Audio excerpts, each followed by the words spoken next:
Selamat datang kembali di video presentasi penarikan kesimpulan. Nah, di video ini kita akan mengerjakan beberapa contoh soal agar kalian lebih mengerti konsep dari penarikan kesimpulan. Mari kita ke soal yang pertama, yaitu jika Herman pengusaha, ia berdasi. Herman tidaklah berdasi. Maka bagaimanakah cara kita menarik kesimpulan dari kedua premis tersebut?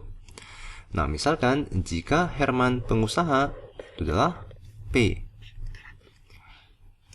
Ia berdasi, misalkan itu adalah Q. Lalu di sini Herman tidak berdasi. Itu adalah negasi dari Q, ya, negasi dari pernyataan Q. Nah, maka cara untuk menarik kesimpulan dari kedua premis tersebut adalah dengan modus tollens, yaitu negasi P. Ya, jika P maka Q, negasi Q, maka kesimpulannya adalah negasi P. Maka kita dapat menarik kesimpulan bahwa Herman bukan pengusaha, yaitu negasi dari P. Nah, mari kita ke pernyataan soal kedua. Ya, mari kita ke soal kedua, yaitu jika ia orang Amerika, maka ia berambut pirang. Nah, misalkan ia orang Amerika, itu adalah pernyataan P. Lalu, ia berambut pirang, itu adalah pernyataan Q. Nah, lalu Mark adalah orang Amerika. Ini adalah P. Maka kita dapat tarik kesimpulan bahwa ini adalah kita dapat menggunakan modus ponens. Ya, kita dapat tarik kesimpulan yaitu Q. Jika P maka Q, lalu P, maka kesimpulannya adalah Q. Nah, maka kita bisa sebutkan bahwa Mark berambut pirang. Ya, ini adalah kesimpulan dari premis-premis tersebut. Mari kita ke soal ketiga, yaitu jika N bilangan asli. Nah, misalkan ini adalah pernyataan P. Jika N adalah bilangan asli, yaitu P. Lalu, maka 2N bilangan asli genap, maka Q. Lalu, pernyataan kedua itu adalah, atau premis kedua itu adalah, jika 2N bilangan asli genap. Ini adalah 2N bilangan asli genap, yaitu Q, ya. Karena ini merupakan pernyataan Q. Lalu, maka 2N tambah 1 bilangan ganjil. Ini adalah maka R. Nah, dari kedua premis tersebut, kita dapat tarik kesimpulan dengan metode yang disebut dengan silogisme, ya. Silogisme.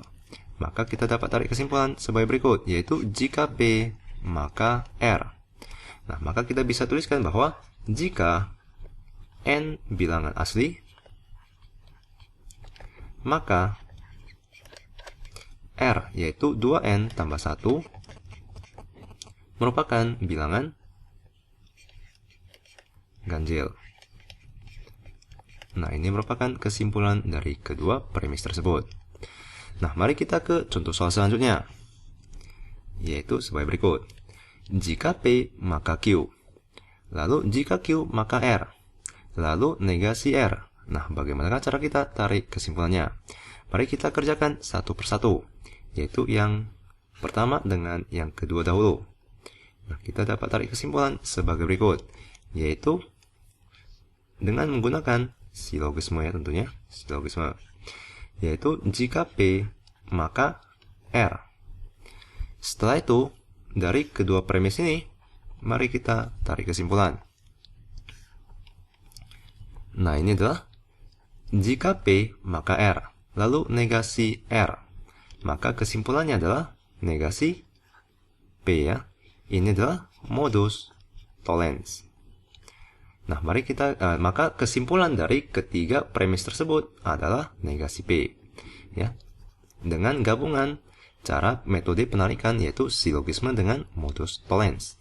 Mari kita ke soal selanjutnya, yaitu jika P maka negasi Q. Lalu premis kedua adalah Q. Maka kesimpulannya itu adalah Tentu saja Q itu merupakan negasi dari negasi Q. Maka kesimpulannya itu adalah negasi P dengan menggunakan modus tollens. Ya, jika P maka negasi Q. Q ini merupakan negasi dari negasi P. Negasi dari negasi Q maksud saya. Ini adalah negasi dari negasi Q. Maka kesimpulannya itu adalah negasi P. Ya, kita dapat gunakan modus tollens. Nah, semoga kalian mengerti. Mari kita ke soal selanjutnya, yaitu jika P, negasi P, jika negasi P, maka negasi Q. Lalu ini adalah negasi P. Maka kesimpulannya itu adalah negasi Q. Ini adalah modus ponens. Lalu mari kita kerjakan soal terakhir. Yaitu premis pertama itu adalah P atau Q. Lalu premis kedua adalah negasi Q. Nah, bagaimanakah cara kita tarik kesimpulan dari kedua premis tersebut? Tentu saja kita perlu mengubah disjungsi ini ke dalam bentuk implikasi. Nah, maka mari kita cari ekivalensinya.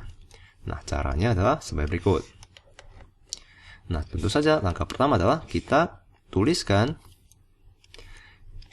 pernyataan P dengan pernyataan Q. Lalu, kita cari nilai kebenaran dari P atau Q. Inilah benar, benar, benar, salah, salah, benar, salah, salah. Dan nilai kebenarannya adalah benar, benar, benar, salah. Lalu kita perlu mengubah disjungsi ini ke dalam bentuk implikasi. Di mana implikasi terdapat dua buah pernyataan, yaitu pernyataan sebab dengan pernyataan akibat. Lalu ciri-ciri dari ini adalah implikasi, ya. Ciri-ciri dari implikasi adalah implikasi akan bernilai salah jika pernyataan yang untuk penyebabnya itu adalah benar dan akibatnya itu adalah salah. Nah, maka mari kita analisis baris keempat, di mana kita perlu pernyataan benar, lalu di sini pernyataan salah. Maka di sini adalah P, di mana P bernilai salah, maka kita perlu negasikan P. Maka negasi dari salah itu akan bernilai benar. Lalu di sini kita perlu yang bernilai salah, maka itu adalah Q, ya, karena Q telah bernilai salah. Maka benar, jika benar maka salah itu bernilai salah. Sisanya tentu saja akan bernilai benar. Nah, maka kita bisa sebutkan bahwa P atau Q itu akan ekivalen dengan negasi P maka Q.